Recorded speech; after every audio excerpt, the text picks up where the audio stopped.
Today on Locked On Phoenix Suns, new reporting on the Suns' future head coach, a potential top dog to run the whole dang organization, and our best guess of how it all should look next.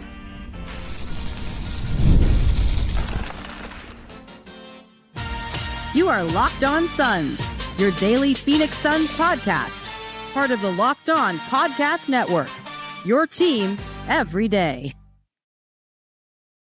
Welcome back into Locked On Phoenix Suns. I'm Brendon Kleen, a staff writer at Awful Announcing and a credentialed Suns media member. Thank you for making Locked On Suns your first listen here on this Tuesday. Don't forget, Locked On Suns, free and available on all platforms, including YouTube. So click that follow or subscribe button. Do what thousands of other Suns fans have already done. Become an everydayer and get locked on to the Phoenix Suns right here each and every day. Today's episode brought to you by the FanDuel Sportsbook. Right now, new customers get $250 in bonus bets when your first $5 bet wins. More from FanDuel later on in the show. Joining me, as always, from the Wild West Valley, my fellow Suns credentialed media member. How are we feeling on this Tuesday, Ben Garcia?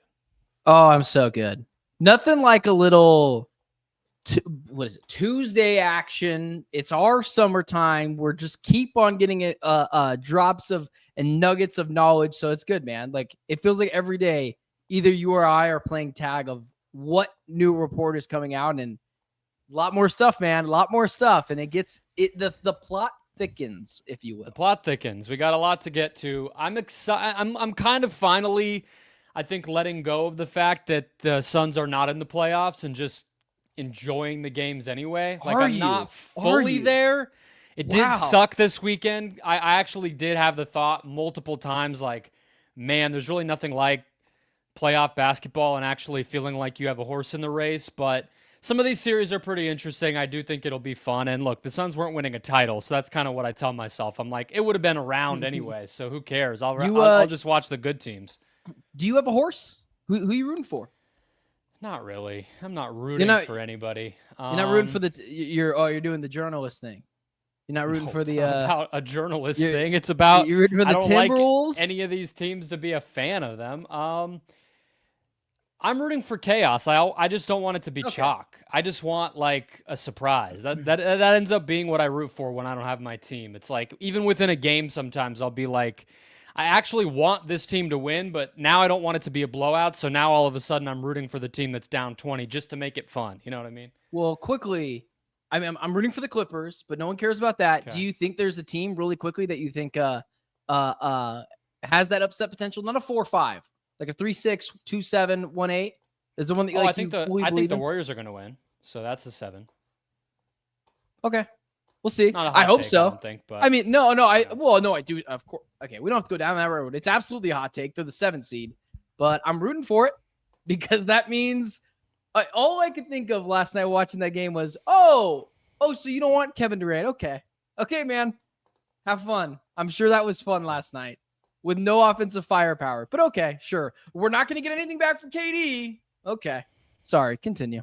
So our first conversation of the day does actually intersect with Houston a bit, and we'll get to that. But it comes via Mark Stein and Jake Fisher over at the Steinline newsletter that they write together, two longtime NBA insiders who we've talked about a little bit throughout the offseason already. They wrote on Monday morning early that, quote, the Phoenix Suns coaching search is expected to proceed slowly, but certain aspects of the process are already coming up often in league circles. So they talked about how Billups and Willie Green were two guys the Suns had their eyes on. They're not going to be options anymore. The other names, Ben, and I'll just rifle them off to you, and we can kind of dig into whatever spikes our curiosity here. But Johnny Bryant, associate head coach of the Cleveland Cavaliers, who obviously exploded this season. Rockets assistant Royale Ivey, who also was the head coach of the Sudan national team, South Sudan, I should say, at the Paris Olympics. Dallas assistants, Jared Dudley. Suns fans don't need me to tell them who that is. Sean Sweeney, kind of the defensive coordinator alongside Jason Kidd there. And that's the extent of it. That's not to say those are the only names that'll ever come up. I'm sure there will be many more. There have already been more from other reporters here. But I feel like that is a pretty good starting point, given that Stein and Fisher are pretty plugged in And they're not just giving the typical, hey, these are going to be the names every team looks at. They're kind of being a little more specific about why those guys can make sense. I tend to buy a lot of those names. They do seem to make sense. What sticks out to you from those, 4 or 5 names? Well, I mean, okay, so this is like, I like to be honest with our audience. The most, like, I started doing the research today on these guys. It's something I told you as well, was like, I'm not just going to cast out a wide net and do a deep dive on 35 different guys. It doesn't make any sense. And the first thing that sticks out to me is, like, I do like Johnny Bryant just because of the fact of the Cavaliers tie this year. And I think what makes them so intriguing and potentially grabbing a coach from them is I wanted Kenny Atkinson during the Frank Vogel hiring search, and they didn't go get Kenny Atkinson. And obviously didn't go get Kenny Atkinson. And so him going there, being mentored under a guy that a guy that I already liked before, is interesting to me. And also a Cavs team that didn't add anything major outside of the DeAndre Hunter ad at the deadline this year, which was a good get. But before that, they were already cruising. And the fact that they made such a leap with basically the same roster, like, that's the kind of player development I want to see. The only thing that concerns me, and this is what I feel like jumps out to me, Brendon, of course, the Suns are interested in these guys. Why would they be interested in the Suns? Like, that's the thing I worry about, is these types of guys are going to have the Nuggets potentially going after them, the Kings potentially going after them. Like, the Grizzlies, they got a couple of solid guys. So that's what I worry about, is these guys are great. I just don't know how much they're going to be tied to the Suns. Yeah, and how much are the Suns going to pay, right? I don't know if we've really talked about that, but, I think that that's going to be a factor here that we're going to have to pay attention to. I don't think it's a given like it was in previous seasons that the Suns are going to be the highest bidder, because they have somewhere in the neighborhood of $17 million, $16 million a year for the next few years tied up in Vogel and Bud's salaries, and obviously Bud at the $10 million for another year after that. So that's we'll see. I think the Nuggets and the Grizzlies are, let's just say the Nuggets. The Nuggets for sure are going to be in title contention mode. I think that's a little bit of a different class of head coach, my guess. Grizzlies and Kings probably closer to where the Suns are at, but you would probably think most people would see Devin Booker and a willing owner and think that that's a more attractive position, but the future could be pretty bleak depending on which angle you're looking at it from here in Phoenix. So I don't know what's in all these guys' head. I do just know Memphis and Sacramento historically are not the draw that Phoenix is, so maybe that works to the Suns' advantage. As far as the name specifically, I'll just say Johnny Bryant is the guy I'm most excited about here. Not just because of everything you said about the Cavs, which I agree, this is his first year in Cleveland, and he's aced that test. But for the past 4 seasons, he went over to the Knicks with Tom Thibodeau and was an instrumental part. Tibbs is a defensive guy. We all know that. But their offense has oftentimes been the better thing about that team. And that's all Johnny Bryant. Before that, he was in Utah during the Gobert-Mitchell era and he spent 6 seasons there as an assistant under Quinn Snyder. That's 3 different locations with 3 different head coaches where he has been a big part of a very good team. And he's only 39. So I really like that. The way I guess I would make a case against my own favorite guy in this very early stage, being Johnny Bryant, is at the press conference, the one bit of specificity we did get from Ishbia and from James Jones was that they want to lean defense. And Johnny Bryant is a guy who came up as kind of a skills trainer, player development dude before he got onto an actual coaching staff. And again, has been more of an offensive type of coach. So that might be one thing against him, more in favor of somebody like Sean Sweeney, who is very well respected around the NBA for building the Dallas defense into something that we obviously saw firsthand in Phoenix was pretty freaking clamping when it needed to be in the playoffs. This is the kind of thing, though, that kind of worries me about not just the Suns head coaching search. And this is something that I kind of brought up to, we can dive deeper into another day. But again, not just the player development, what the next Suns team looks like, not the head coach, the whole idea of it.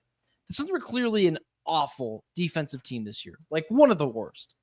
But I hope there isn't this overcorrection that makes you take a coach that you and I believe could be lesser than, regardless of what we feel about other potential head coaching hires, and pass up on Bryant because you think Sweeney might be a little bit worse, not as good of a coach as Bryant is, but you just really want defense. I think it's got to be a mixture of both. There shouldn't be this complete overhaul because like your team should be the identity in some aspect of your best player. And Devin Booker's not a defensive guy. He's an offensive guy. And so I don't know if that's the best way to overcorrect. I agree. Here's the thing I would say. The best coaches, here's how I like to put it about the NBA. The best coaches, and I think I said this about Bud actually, so maybe I should just shut up. But the best coaches in the NBA, you actually forget which side of the ball they're best at. Like, they are so good. Like Joe Mazzulla and Mark Daigneault, to me, that's what the Suns are aiming for. They're trying to get their version of those two guys. Younger, up and coming, really, really creative dudes. I don't know what Mark Daigneault, his expertise was. I know he was the head coach of the G League team for a few years. Joe Mazzulla, I know he came from like West Virginia and then, worked up through, I think, the G League as well, and then was on the Celtics bench. But I don't know which side of the ball that those guys are supposed to be best at, because they're really, really innovative on both sides of the court. And so you have to be both. But I think your point is right. You don't want to make the decision solely based on that. And we'll circle back to the coaching as we paint a picture of each of our ideal structures to close out the show and kind of debate that. But let's get to the front office, because Dwayne Rankin had some details about how that search is going next. First, today's show brought to you by the FanDuel Sportsbook. The NBA playoffs are almost here, and FanDuel is giving new customers an incredible way to get in on the action right now. When you join FanDuel and place your first $5 bet, you'll get $250 in bonus bets if your bet wins. Look, guys, college basketball is just a walk in the park. It is an easy win. I'm not going to lie to you when I say, hey, this time of year, there's not so many sure bets. But right now, you could look to Thursday. Cam Ward to go first overall is about as much of a home run as you're going to find. So put your 5 there, get the $250 in bonus bets, and then have some fun with the NBA playoffs, the NBA awards, whatever is getting your attention and getting you excited across the sports world. Don't miss out. Head to FanDuel.com. Claim your $250 in bonus bets today. Alrighty, we're keeping the show rolling, Ben. Let's talk about the little nuggets of information, as you called them, that Dwayne Rankin had in his article at AZ Central on Monday, where he said, quote, he wrote, I should say, sources have informed the Arizona Republic that the Suns likely will look to add someone to the front office to work on basketball personnel decisions. Suns general manager James Jones and CEO Josh Bartelstein have had a collaborative effort in making basketball decisions. Jones also is president of basketball operations. We'll get back to that. The rest of the quote is that sources say decisions regarding the front office will be made before the Suns hire a head coach, a timeline that falls in line with what Ishbia said last week during a press conference. Nothing about this is a surprise based on conversations you and I have had daily since the season ended, Ben, but it is music to my ears that is where Ishbia's head is at. Yeah, I would agree with you as well. It's nice to know that someone is coming in and we're going to get someone new to help call the shots. The thing for me is this has been the problem ever since the Suns had their press conference, well, whatever it was, last Wednesday or Tuesday or whatever it was.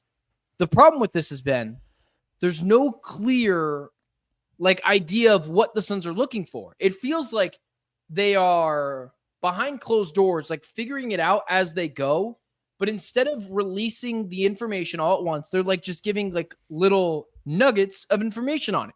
We don't know what this means. Are the Suns going to be in the weeds of Bob Myers or bust off season, or Dave Griffin or bust off season, or is it just an Ishbia yes man? Could it just be another version of James Jones that will do whatever? I think people know what I mean. Where sometimes I feel like Jones is taking the arrows for Ishbia. Or is it just a guy? Bartelstein is almost the better example of that, right? Bartelstein, for sure. He basically 100%. said that at the press conference. He was like, my job is to execute what Matt wants. It's like, well, then what exactly is your job? To take the arrows and sit up there like a deer in headlights when they're asking you questions. But that's the biggest thing, right? I just need clarity. Yeah. What kind of guy are you going for? A young hotshot, someone that you and I don't know, or like a Myers or a Griffin, who are the only two, I guess, guys I've ever heard of. Well, I don't think they know, and I think it's similar to the coaching thing, right? Where, well, I think in part the coaching uncertainty is because they want to make this decision first. But I also do believe that they don't even want to get too far ahead of themselves with the identity and the kind of coach that they get. Similar here, and I really am trying not to just drink Kool-Aid or look at it through rose-colored glasses or whatever kind of metaphor you want to use. But I believe this. I think I called it a LinkedIn job posting type of commentary last week, and that's almost how I still feel. I think that Ishbia, I actually respect that he is not being too prescriptive with his call for what this is going to look like, right? Because that would almost just send you right back down the tunnel you've been in with the different personnel moves of the Durant trade or the Beal trade or the Ayton trade or the Tyus Jones signing or the coach hires or any of it, where it's been too much of a rush to the whack-a-mole decision-making, right? And so I kind of like hearing him just say, or kind of leak or whatever, like, we want someone to come in and grab this thing by the horns and just do it. But I don't, like, isn't that good though? Like, Ishbia shouldn't know what that's going to be because he's waiting for someone to basically come in and convince him. I get what you're trying to say. The problem is the Suns need to have some sort of vision, because it feels like over the past couple of years, again, dude, there's a happy medium of just like throwing Bradley Beal at the wall and then throwing Tyus Jones at the wall and just seeing what sticks, and being a little bit more calculated on which dart you throw next and where you want it to go. Agreed. That's but my I think point. what I'm trying to say is that I think what we can say for certain right now is that Ishbia's vision is to restructure the org chart, recalibrate the voices that are making decisions. And that's where his vision is going to end. The vision that will create what you're talking about of the actual moves to build the roster out and hire the right coach and create that identity that we talked about last week is going to come from the person that he hires, right? So, like, we can't necessarily know that part until the person who's going to execute it gets hired. And I kind of like that Ishbia is stopping himself short of trying to describe that entire thing for himself, because then we're kind of back to square one where it's just him again. That's what I'm saying. I'm 100% going to sneeze here in a second. So I'm going to continue saying what I'm going to say, and then I'm going to just blow out everyone's eardrums. But I agree with what you're saying. I get that aspect of it, but the problem with that being is, why haven't they interviewed anyone yet? Why haven't we heard of guys that they're interested in? That's what I'm worried about. Because, Agreed. Again, are you just waiting for a yes man, or are there some guys that are just out of your price range? Because he continued to say last Tuesday, like, if he really wanted the big fish, like the NBA, president of basketball operations, whatever, you could get any guy you want. This isn't a salary cap thing. You could go out and give Bob Myers $100 million.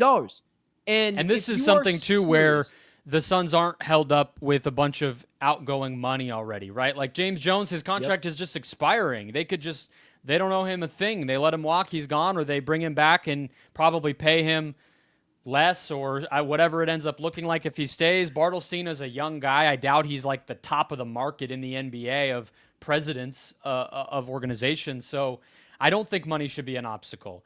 But I do think that I agree. It's weird that we haven't heard anything.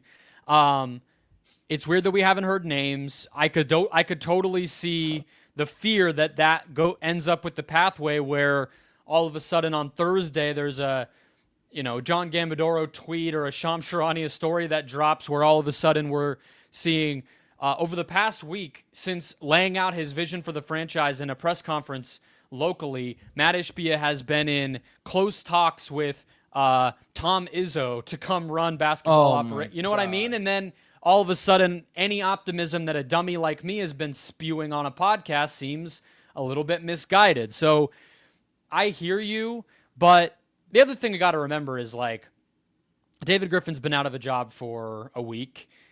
Bob Myers, for all we know, is not even available. Dude called a NBA game on Saturday. He's working a different job. He may not even want to be in a front office, for all we know. And beyond that, like we were talking, you kind of have to just give your best guess as to a young coach who doesn't have a track record. And we're not in the room talking to Sean Sweeney about his life.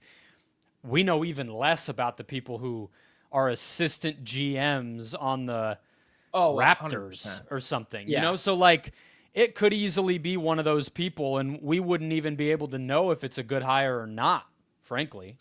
Yeah, we wouldn't know. Like, we would do a reactionary thing to it, and we'd be like, I don't know, this is what I've heard. And we'd say the same thing that I'm saying now. Is it going to be a Mat Ishbia disciple? Like, it was funny that you had mentioned the Tom Izzo thing, because when Matt was walking away from us, from the press conference, he stopped and said hello, that he, just loves the show every day, or thinks I'm more handsome than you, all that good stuff. I was telling, I almost jokingly said to him, hey, Matt, see what Tom Izzo's doing. But I was like, no, I'm not going to give him any ideas about coaching the Suns. So that's the biggest thing for me is like, please don't be an Ishbia disciple. And for the love of God, please don't go cheap. Like, I understand that you have not gone cheap recently, but like, you can go to your grave with $40 less million, whatever it is, than what you already have. So that's where I would go with it, man. Yeah, a couple last notes on this before we kind of debate our ideal structure. I just want to clarify a few things. So as I read in that story, it references that James Jones is technically president of basketball operations. And I just didn't want to let that slide as we keep talking about how they're going to hire one who's technically above him. Again, I don't proclaim to be an insider. I don't act as if I know every in and out here. But I've been doing the podcast throughout James Jones's entire time here. He received the promotion to be president of basketball operations during the period where Robert Sarver, between when the ESPN story came out and when he actually sold the team to Ishbia, where he was suspended from all contact with anybody in the Suns or the league or anything, and they had a gentleman whose name I can't remember as the interim governor of the team. As far as my understanding was at the time, when Jones got the promotion to be called president, I believe that it wasn't combined with a raise. He did a press conference or a little media scrum afterward where he basically said, like, I appreciate the goodwill, but my role's not going to change a lot, was kind of his tune at that time.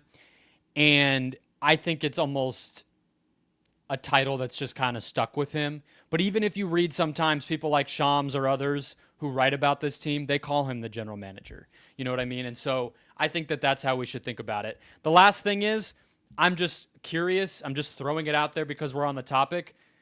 The Suns haven't announced the fate of any of the assistant coaches.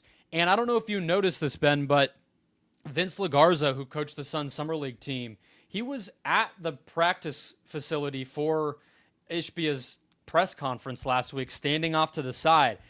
I don't care about him being at the press conference. The point is he was at the facility multiple days after his boss got fired. And that's odd, right? So I just am curious there. Like Fizdale, he's somebody who has been in a front office before in Utah.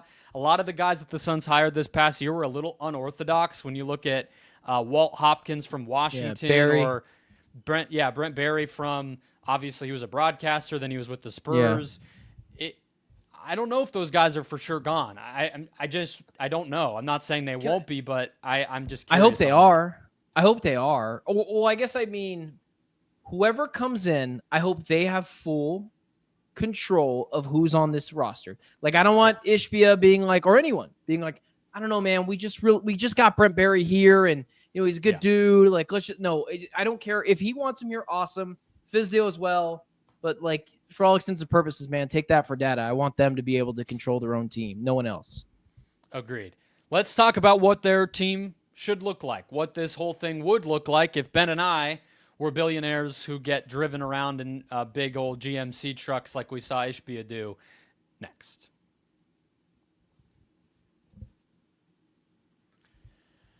All right, closing out the show. Let's go back and forth here, Ben, on all the permutations and everything we've talked about, what this could look like. What should it look like? We kind of know the lay of the land, I think, at this point. They want to hire another decision maker who could slot in above Jones and Bartelstein. That person can probably choose to retain Jones, could probably choose to incorporate Bartelstein's point of view or not incorporate it. Hire a coach. We just talked a little bit about the random other assistants and things like that that could be part of this. And then obviously what that might mean for the roster. And we don't have to go all the way down. That's a whole different episode of what the whole roster should look like. But I think it could factor into what our vision might be. So I'll let you go first. And you go as deeper, however you just kind of want to frame it for the people to understand what your best case scenario would look like here. Well, best case scenario, oh God, it'd be easy. But there needs to be a president of basketball operations. And that person, similar to what I just said about the head coach, needs to be the one that decides the fate of James Jones. Bartelstein, I don't care if he wants to stay as the Suns CEO, but people know how I feel about Bartelstein. I wish he wasn't a part of the Suns organization, but it's kind of for reasons that have nothing to do with basketball. I just don't want him making any basketball decisions. He can stay more than James Jones, but like you and I have joked about, he needs to go be talking to the ticket holders and deals with Visa. The president of basketball operations needs to be able to control James Jones, his future, whether they say he's got to go or no. Or maybe this president of basketball operations also just takes over James Jones's role as well as the GM and as president of basketball operations, where Jones is gone as a whole. But what I need is the president of basketball operations running the show. A guy that is ahead of whoever the GM is, someone that he's got to report to, and Bartelstein's just out the door. The CEO, there is no order of operations between those three. That guy's just got to go deal with basketball business things. James Jones, whoever that GM is, needs to be able to construct the team, and he needs to be able to report and collaborate with the president of basketball operations. Because what I don't want, Brendon, is we already have two guys running the show in James Jones and Bartelstein. It is now very clear from Dwayne Rankin, from The Athletic, that Bartelstein was way more involved in this than he probably should have been. And so what I don't think is going to help this team is just getting a president of basketball operations and throwing a third guy in this trio of brains trying to figure it out. That's too many cooks in the kitchen, man. Make it two, and two guys that can work collaboratively together. And whoever the president of basketball operations is needs to be the one that says, I like James Jones' track record, good dude, basketball mind, has a good relationship with players. He can stay. Bartelstein's got to go.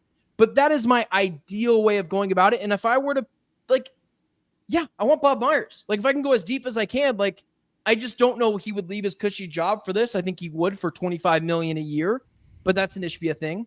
But if I could pick guys, that would be it. A president of basketball operations like that controls everything. And I don't give a damn who the CEO is. He's not doing anything basketball related. So that's where I would go. So you would prefer somebody who's done it before, right? Yes. Yeah, man. We can't do it the other way. To give a comparison, like Detroit, for instance, they promoted, I think I actually said this wrong last week when I was talking about David Griffin, but Trajan Langdon is a dude that Griffin hired from Brooklyn to bring to New Orleans to be moved from assistant GM to GM.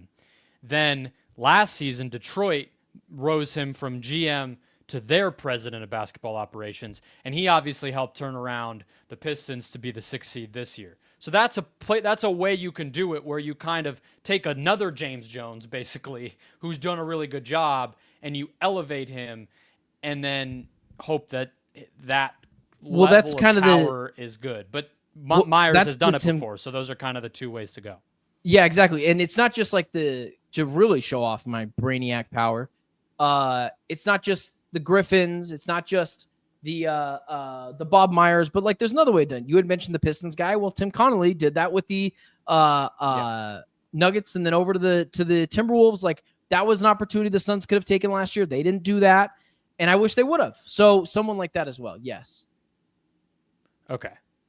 So okay, and then I'll just go first, and then we can do coach. I would honestly lean toward a full clean out, if I'm being honest. I think that, I don't know how much it will ultimately matter if James Jones is kept on if his power kind of dwindles. So I guess that doesn't matter so much to me. The point is I want somebody else to be the top guy. And I actually wouldn't be opposed to, I think there's actually a pretty good track record of poaching guys like that Langdon model of a person who's helped build a really good team as kind of the number 2 and making them the number 1. Like even the guy, frankly, who replaced Myers, Mike Dunleavy Jr. People have talked really glowingly about the role he played in getting Jimmy Butler because of his relationship with Butler from when they both played for Chicago.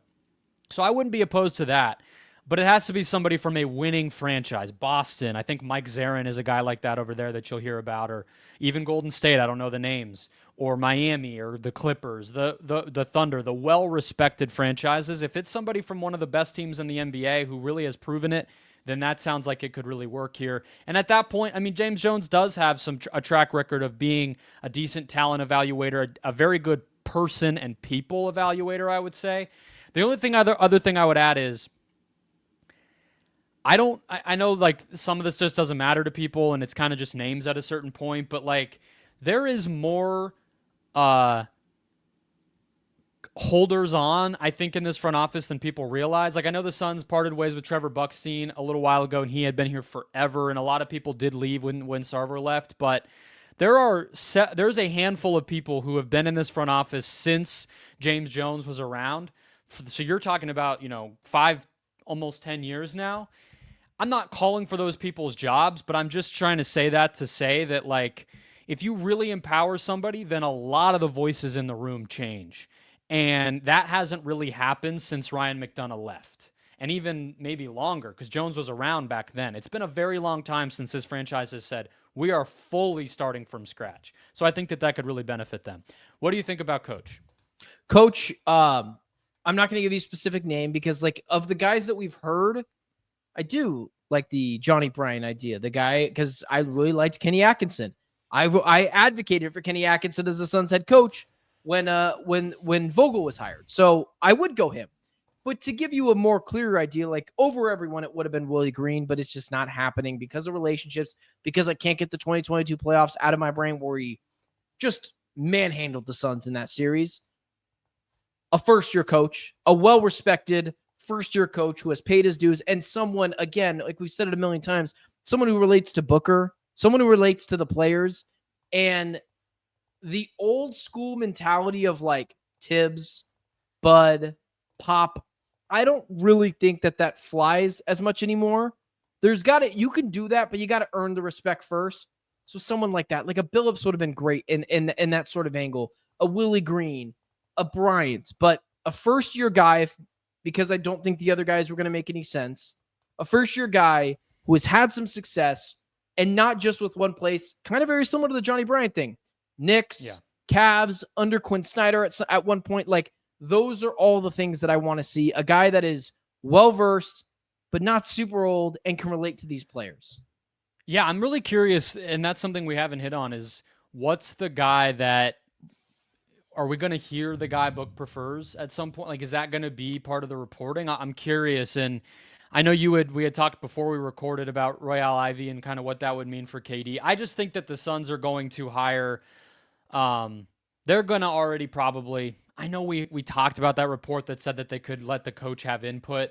I just really have a hard time buying that they're going to have a whole plan, especially if they hire a president of basketball ops first, and then they happen to hire a coach, and then they go, you know what, our whole plan with KD is out the window because this guy says, you know what I mean? I almost feel like them hiring Royale Ivy would tell us they're keeping KD already, more so than they would hear about Royale Ivy's point of view and then go, oh, wow, okay. You know what I mean? So that's something I'm curious about. I'm mostly just talking in generalities because I agree with your overall perspective. But the other thing I want to throw at you before we wrap here is, how much do you think it should matter for the Suns to prioritize people that kind of have a history here? Because that's something that they've done a lot. We know that teams can kind of lean that way. There already are names coming up that would fall in that category, like a David Griffin, like a Jared Dudley, for instance, or even, Sam Cassell had a cup of coffee here for half a season, or,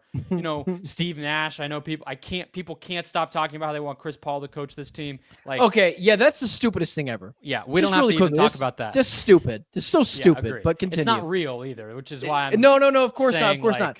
But like, it's stupid. And I've heard people that either have had or have jobs in this space say that. That is so stupid. Like Steve Nash, I do understand because he's been a coach before, but like, no. Even then, when Steve Nash got hired, the reaction was bad. Like, what? You know what I mean? Yeah, it was. Yeah. So no. So I'm good. Sorry, continue. But in general, like, what do you think of that idea? Obviously, it's not going to be like priority number one, but should it matter? It should matter like it should matter like getting a degree in college, where if you and I are up for a job and we have all the same, job history and references and everything's good, but I have a degree and you don't, they should take me because it shows it's a tiebreaker. It's a tiebreaker. It's all it is. So if they really like Bob Myers and they really like Griffin and they're all the way down, and you're like, oh, this guy's kind of got a history here. It's kind of got a good feel-good story. We don't think Myers really wants to be. So yeah, let's go him.